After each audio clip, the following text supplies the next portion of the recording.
amigos, sejam bem-vindos ao nosso canal no YouTube. Meu nome é Renata Barros, estamos aqui com o nosso querido irmão Juracy de Abreu, que falará hoje sobre a paciência nas adversidades, né, dentro do projeto Espírito e Vida, né, de como o Espiritismo pode nos ajudar nesses temas do nosso cotidiano.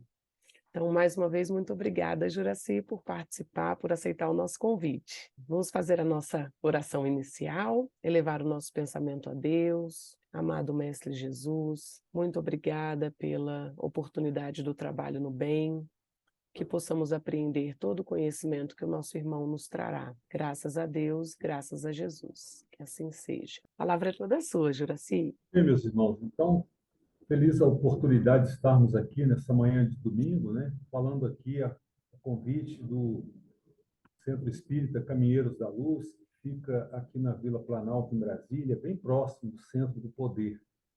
E o tema que nos foi proposto é o Espiritismo nas adversidades da vida, ou seja, nos perigos da vida, no nosso cotidiano, né? O que o Espiritismo pode nos auxiliar nessa nossa jornada terrena? Então, nós começamos aqui com uma passagem do Evangelho, onde Jesus nos faz um alerta a respeito desse mundo em que vivemos, né? Em João 16:33, Jesus diz: Eu venci o mundo. Eu tenho-vos dito isso para que em mim tenhas paz. No mundo tereis aflições, mas tende bom ânimo. Eu venci o mundo. Então, Jesus já nos advertia naquele tempo que esse mundo aqui é um mundo realmente de provas e expiações e que nós teríamos dificuldades, né? Mas que tivéssemos o bom ânimo, porque nós iríamos também vencer. Se Jesus venceu, nós também iríamos vencer. Então, um pequeno comentário, nós podemos dizer o seguinte, né? Que vencer o mundo é bem diferente de vencer no mundo. Quando Jesus afirmou que venceu o mundo, ele estava, na realidade, informando a humanidade que a verdadeira batalha a ser ganha é aquela que nós travamos diariamente contra nossas paixões inferiores e os arrastamentos de baixo nível, que ainda insiste em nos fazer infelizes, né? Porque esses arrastamentos inferiores, eles causam nossa infelicidade, eles deixam-nos fora de conexão com as leis divinas e, portanto, causam sofrimento. Em outra passagem, Jesus também, narrado pelo evangelista Mateus, em 11:28-30, Jesus diz, né? Vinde a mim, todos vós que estáis aflitos e sobrecarregados, que eu vos aliviarei.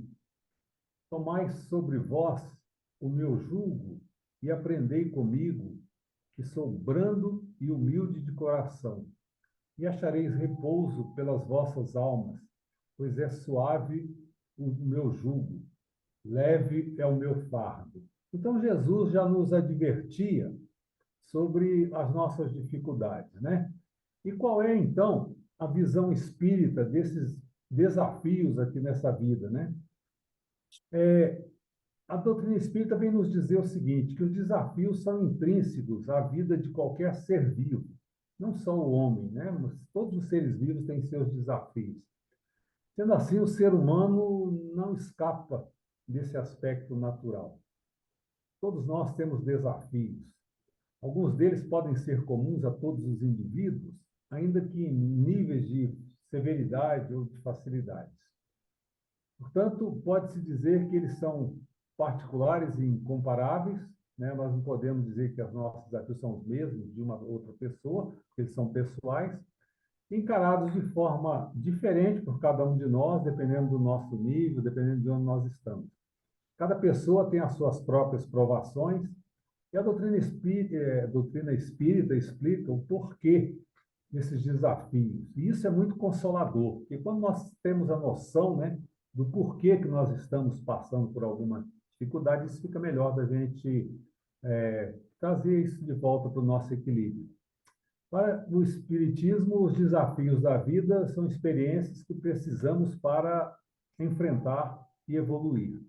Nós temos por base que aqui estamos num planeta de provas e expiações, aqui é uma escola, E na escola nós fazemos exercícios, né? Nós ouvimos as lições, fazemos exercícios. Então, é mais ou menos essa a ideia. A partir desses obstáculos que nós superamos, né, nós desenvolvemos as nossas capacidades, ou seja, nós vamos nos tornando seres melhores e mais evoluídos. A lei de progresso, que é uma das 10 leis morais que compõem a lei natural de Deus, esclarece que os humanos, diferentemente de outros seres vivos, reencarnam para progredir.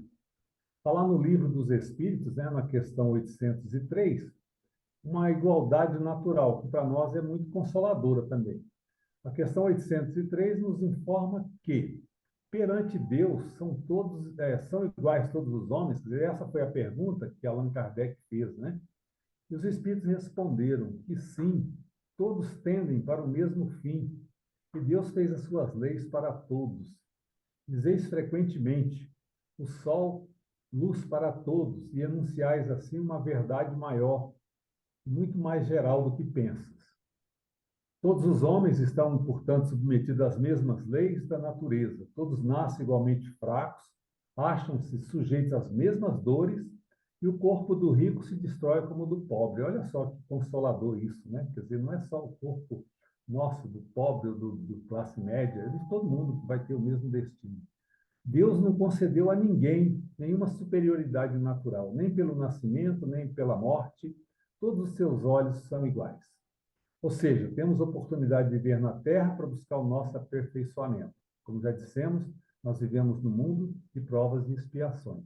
Bom, e aí nós vamos falar das promessas também de Jesus, né, em relação ao Consolador prometido. Que nós estamos falando do Espiritismo. O Espiritismo, nós vamos ver que ele é o Consolador prometido, né, que vem nos dar aquela consolação diante das nossas aflições. Lá em João 14:15, está dito o seguinte, né? Se me amais, guardais os meus mandamentos, e eu rogarei a meu Pai, e ele vos enviará outro consolador. Quer dizer, o Cristo dizendo que mandaria um outro consolador, a fim de que fique eternamente convosco o Espírito de verdade, que o mundo não pode receber, porque não o vê e absolutamente não o conhece.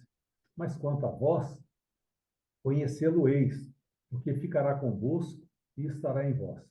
Porém, o Consolador, que é o Santo Espírito, que meu Pai enviará em meu nome, nos ensinará todas as coisas e vos fará recordar tudo o que vos tenho dito. Então, Jesus nos dizendo que ele mandaria um Consolador para esclarecer melhor os seus ensinamentos, né? E o Espiritismo, ele vem, na época predita por Jesus, né? Cumprir as promessas do Cristo. O Cristo preside o seu advento com o título do Espírito de Verdade. Ele chama os homens à observância da lei, ensina todas as coisas, fazendo compreender o que Jesus só disse por parábolas. Advertiu o Cristo: ouçam os que têm ouvidos para ouvir. O Espiritismo vem abrir os olhos e os ouvidos, porque fala sem figuras, sem alegorias. Levanta o véu da intencionalidade lançado sobre certos mistérios. O Espiritismo, meus irmãos, vem finalmente trazer a consolação suprema dos deserdados da terra e a todos os que sofrem, atribuindo causa justa e fim útil a todas as dores, né? Está lá no capítulo 6 do Evangelho segundo o Espiritismo, denominado Cristo Consolador. E aí, uma das bases do Espiritismo para a nossa felicidade terrena é a reforma íntima. Como é que é essa reforma íntima? Que é a base, praticamente, da doutrina espírita, né? Pode-se dizer, de forma resumida, que reforma íntima é um processo de mudança interior que faz com que os seres encarnados tenham pensamentos e ações que os levem a emanar boas energias, que os levarão ao tratamento do espírito, que contribuirá com a sua saúde. Então, essa reforma íntima é uma mudança interna, né? Trata-se de um dos conceitos mais assim conhecidos dentro do espiritismo, onde cada um é responsável por cuidar de si mesmo e deve fazer uma reforma por dentro, de modo a no modo de agir e de pensar. Então, é algo assim bem individual, cada um deve trabalhar dentro de si. Fazer essas correções, naturalmente, exige tempo, boa vontade, disciplina e esforço incessante de cada um. Além de muita resignação e luta contra nossas próprias tendências inferiores, principalmente estar vigilante para os seus defeitos e ter foco na tarefa de melhorar. Então não é como uma reforma que se faz numa casa que você chama ali algum pedreiro e algum engenheiro e tudo fica bonitinho, né? Quer dizer, é um processo que leva tempo, envolve talvez a encarnação toda, e o nosso progresso ele é às vezes um tanto lento. Mas quanto mais nós nos esforçarmos, melhor viveremos aqui nesse mundo. A reforma íntima é o princípio do Espiritismo, como já dissemos, as boas energias, a vida fica mais leve, fica mais alegre, menos doenças, olha só que legal, menos doenças, menos sofrimentos. Estamos tentando passar uma mensagem de como o Espiritismo pode colaborar para as nossas diversidades da vida, para as nossas dificuldades, né? Então, a reforma íntima, se nós levarmos a sério, ela vai deixar a nossa vida mais alegre, nós iremos adoecer menos, nós teremos menos sofrimentos. Então, nós vamos agora trazer aqui um conceito de reforma íntima, ditado por Emmanuel, na psicografia de Chico Xavier, né? Está lá num livro chamado Joia. Então, diz o texto, né? No trânsito da vida, quando te apareçam entraves e fracassos, não te esqueças de que a paciência é o passaporte suscetível de assegurar-te livre passagem através de todas as dificuldades e travessias. Então, aqui, Emmanuel está nos dizendo para que cultivemos a virtude paciência. Essa virtude ela vai nos trazer muitos benefícios. Aí, em outro parágrafo, ele diz, né, se estás doente, não será com desespero que aproveitarás o remédio que se te administra. Então, numa doença, nós temos que ter o quê? Fé em Deus e utilizar o quanto possível os recursos da medicina. Né? Não adianta desespero, né? Porque não vai colaborar em nada. Então, vamos ser racionais. Fé em Deus para que Ele nos dê força, inspire os médicos, inspire a equipe que está cuidando de nós e utilizar os recursos da medicina. Então, esse é o conselho de Emmanuel para as doenças. Se experimentas algum desgosto que todos nós temos na vida, né? Seja ele na família, no trabalho, em qualquer outro lugar, né?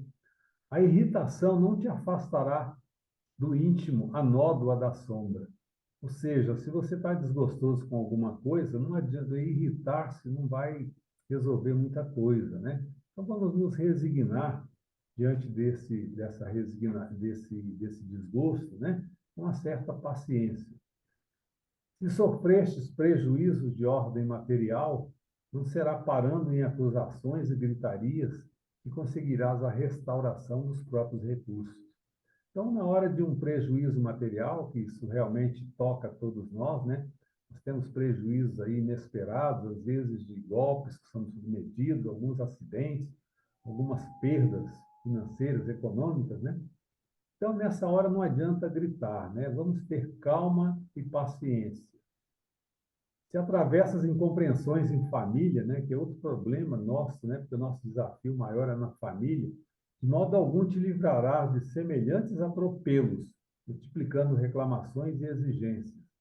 Então, nós temos que ter resignação nessas incompreensões de família, aceitar as pessoas que estão ao nosso lado como elas são, né? Não adianta a gente desesperar, porque as pessoas são o que são, nós estamos naquela família por um motivo justo.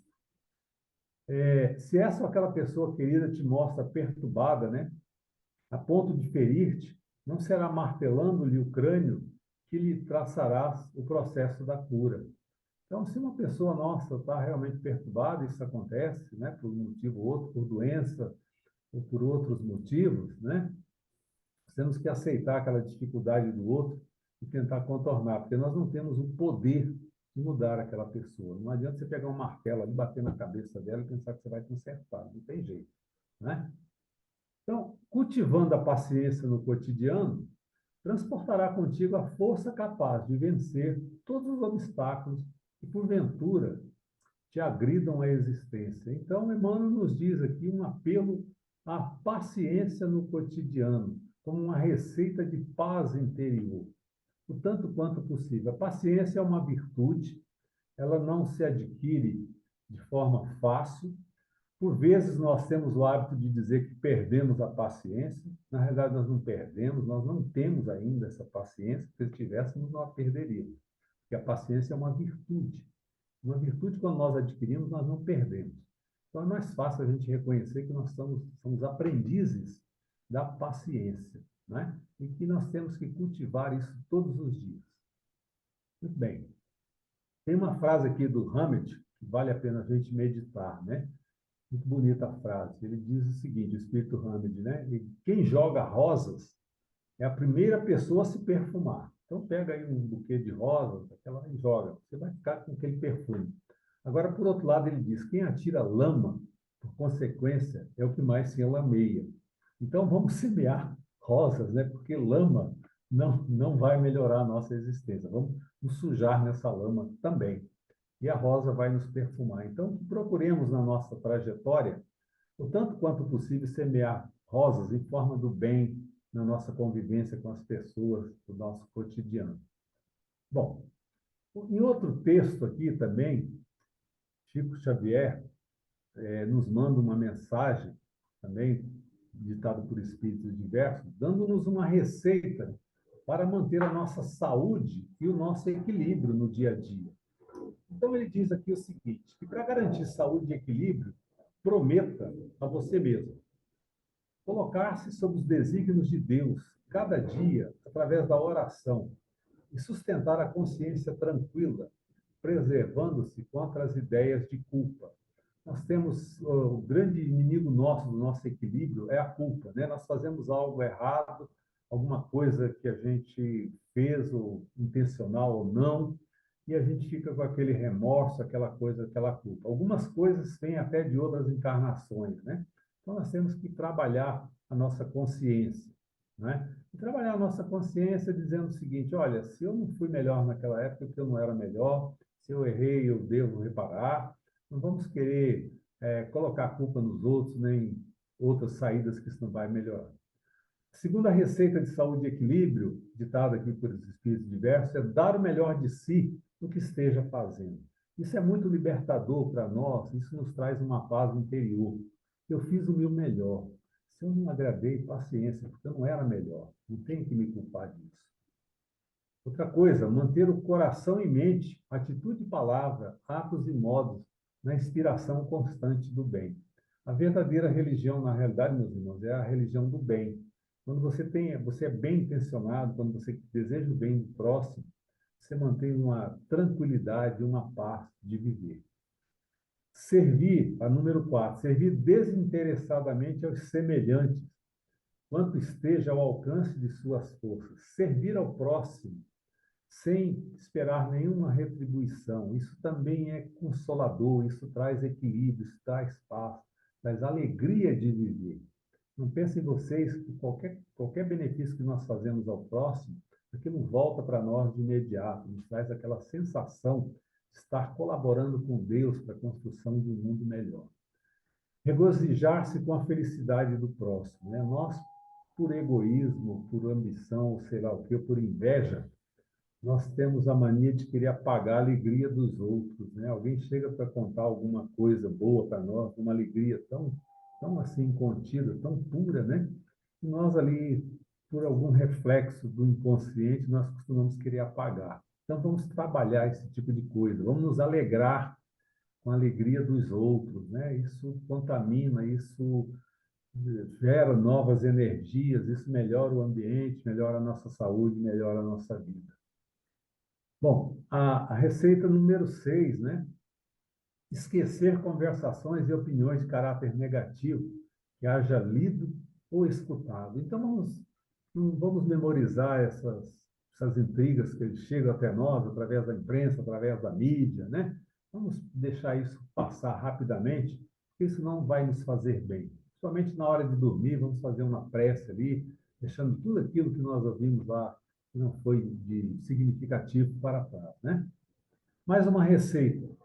Acrescentar pelo menos um pouco mais de alegria e esperança em toda pessoa com quem estiver contato. Olha que legal. Vamos aproveitar esses encontros da vida, né? Para que a gente possa deixar um pouquinho de nós em cada pessoa, né? Há uma música da Elizabeth Lacerda que diz assim, que fica sempre um pouquinho de perfumes na mão que oferece rosa, né? E o Exupéry nos traz também uma outra frase dizendo o seguinte, que aqueles que chegam em nós, eles não nos deixam só, eles deixam alguma coisa, eles levam um pouquinho de nós. Então que esse pouquinho de nós seja alguma coisa de bom, de significativo, de construtivo, né? Então vamos procurar espalhar alegria, isso vai favorecer a nossa saúde. Admirar também a qualidades nobres daqueles com quem convivo, estimulando-os a desenvolvê-las. Por reflexos de sentimentos inferiores, nós costumamos ver mais os defeitos das pessoas que estão ao nosso lado. Esquecemos as virtudes, nós valorizamos os defeitos, esquecemos as virtudes. Então vamos valorizar. Isso é bom para a pessoa, isso equilibra o próximo, isso nos faz bem também.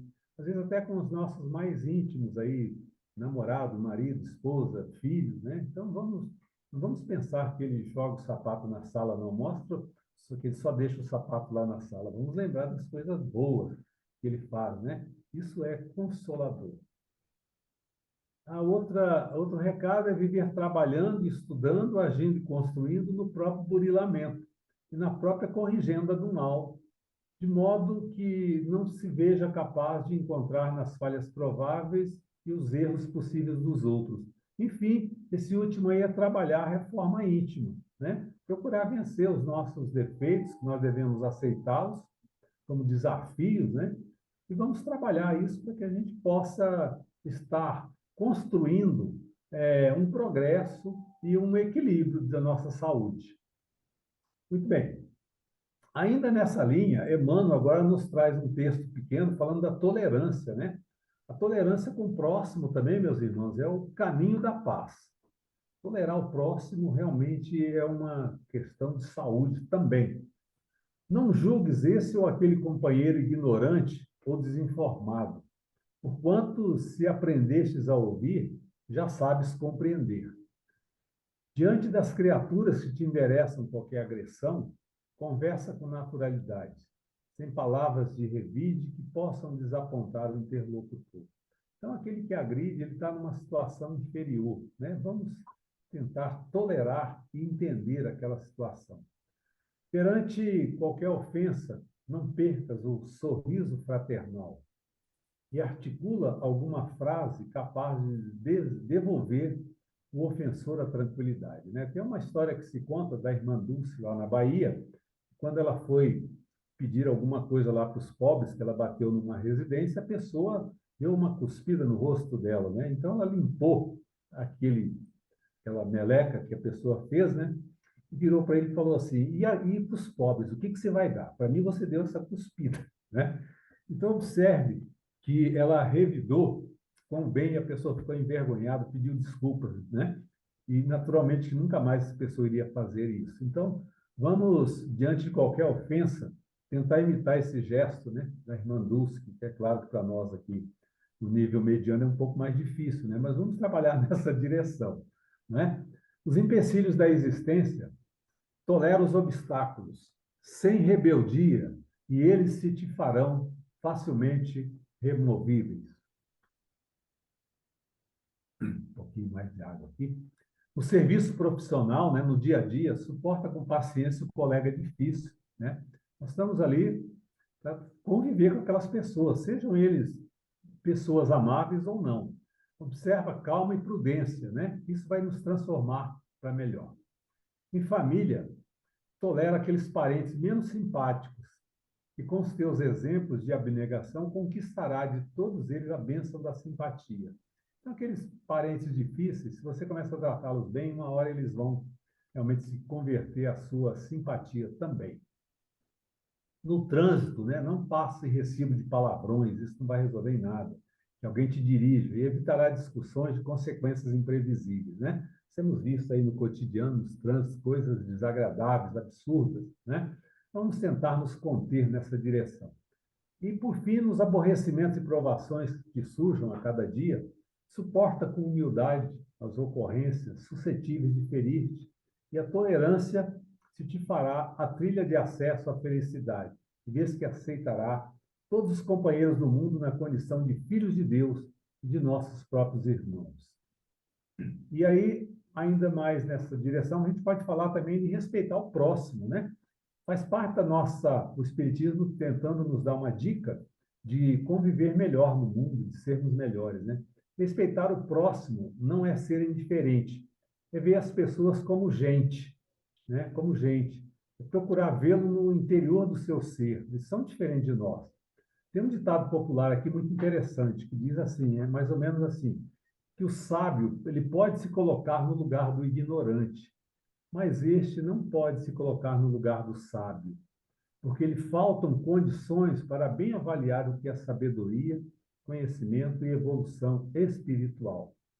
Contudo, os amigos espirituais nos alertam que penetrar no âmago do próximo não é uma tarefa fácil, é um desafio.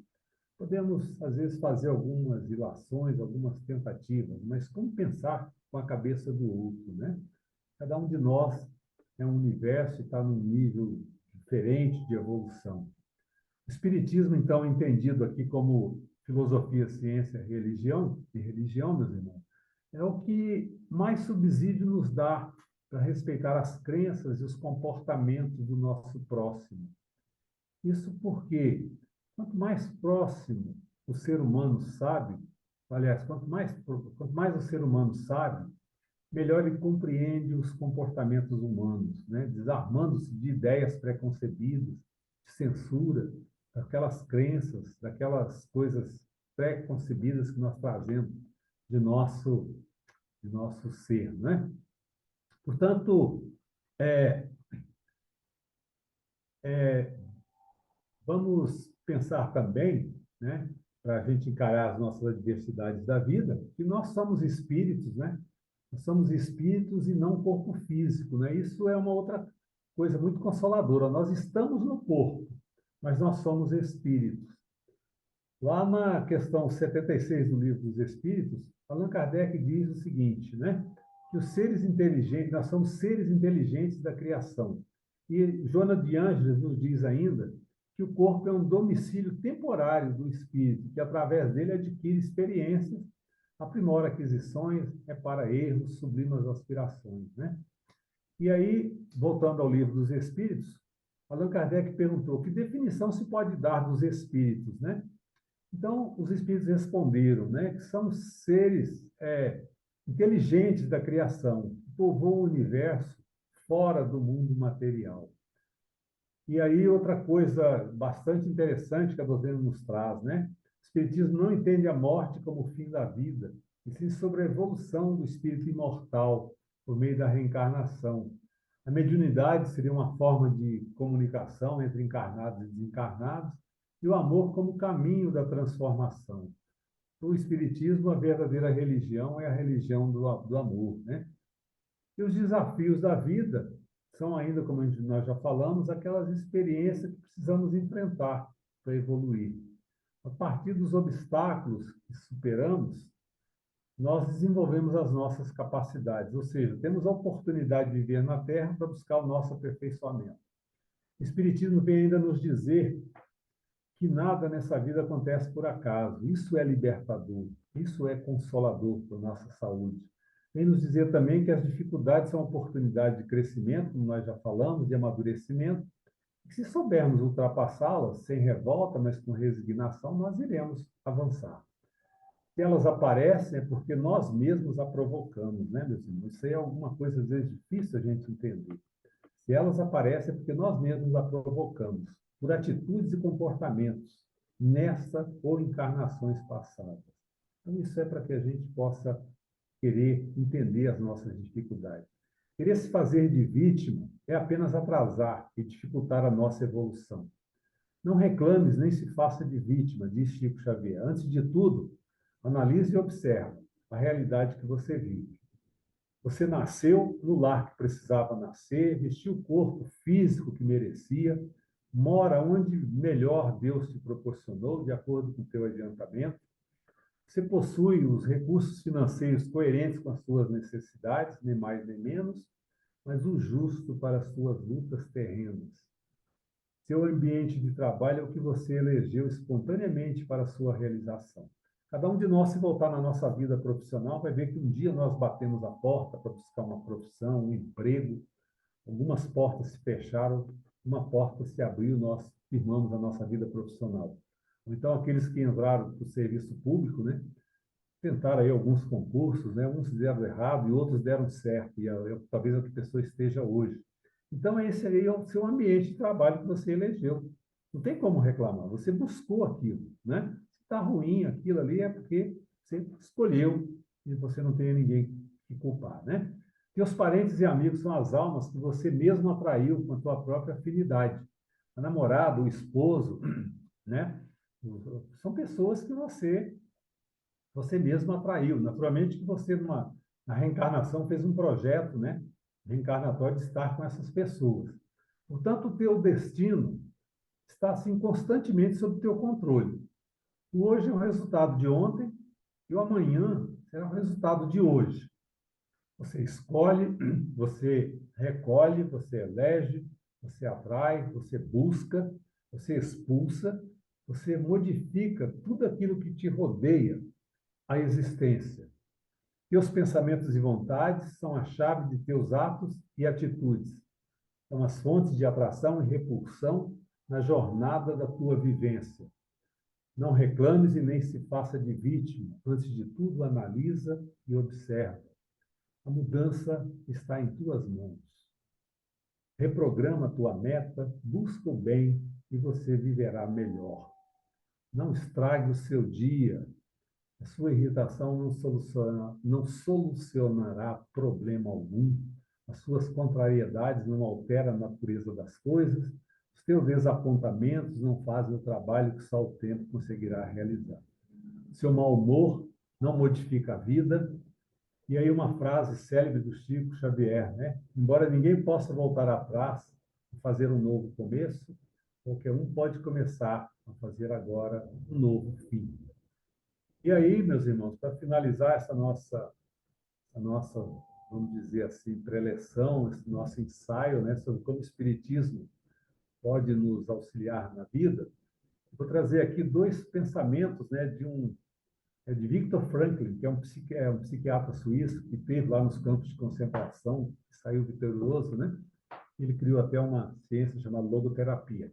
Ele diz o seguinte, que todos têm uma vocação, uma missão específica nessa vida, que aos homens não basta saber que existem, mas para que existem. Então, vamos dar às nossas vidas um significado com alegria, porque nós estamos aqui em processo evolutivo. Fiquem com Deus, que a paz do Mestre Jesus permaneça conosco. Muito obrigado pela oportunidade. Que assim seja. Muito obrigada, Juraci. É importantíssimo, né, a gente colocar em prática os ensinamentos do Espiritismo, os ensinamentos de Jesus, né, e que possamos conquistar essa virtude da paciência, né, que possamos, como você disse, sermos amorosos, deixarmos coisas boas na vida dos nossos semelhantes e que tenhamos sentido na nossa vida. Você poderia fazer a nossa oração final? Então, meus irmãos, vamos nesse momento elevar o nosso pensamento a Deus, a Jesus, nosso mestre, espíritos, mentores, nossos mentores espirituais que nos auxiliam nessa trajetória terrena. E vamos, com bastante humildade, fazer aquela prece do coração, pedindo todos os benefícios, pedindo todas as inspirações que precisarmos para vencer as nossas dificuldades do dia, para que possamos trabalhar a nossa reforma íntima, para que possamos nos tornar pessoas melhores, para que possamos espalhar o bem por onde passarmos, para que sejamos multiplicadores e testemunhos do Evangelho de Jesus. Vamos lembrar daqueles nossos parentes e amigos que nós temos algumas dificuldades, que nós possamos vê-los sob um novo prisma, que as nossas dificuldades sejam para nós glorificadas como oportunidades de trabalho. Então, com esse ensejo, nós pedimos a permissão para darmos por encerrado esse pequeno ensaio que fizemos nessa manhã aqui na cidade de Brasília. Que Deus permaneça com todos nós. Muito obrigado, Deus, pela oportunidade. Que assim seja. Que assim seja. Muito obrigada mais uma vez, Juracy, que possamos nos reencontrar brevemente. E a todos, até a próxima. Muito obrigada.